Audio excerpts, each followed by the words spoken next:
महासमुंद जिला पुलिस ने अंतर्राज्यीय पारधी गिरोह के 2 शातिर चोरों को गिरफ्तार करने में सफलता हासिल किया। आरोपियों से महासमुंद जिले के अलग अलग थाना क्षेत्रों में चोरी के लाखों के गहने और नकदी बरामद की गई।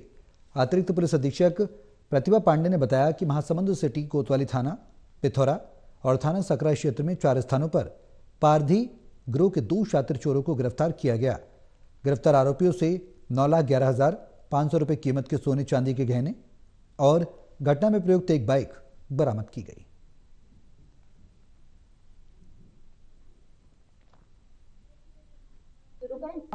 जिला पुलिस महासमुंद को विभिन्न थाना क्षेत्र अंतर्गत 4 चोरों को पकड़ने में और उनसे माल बरामद करने में सफलता मिली।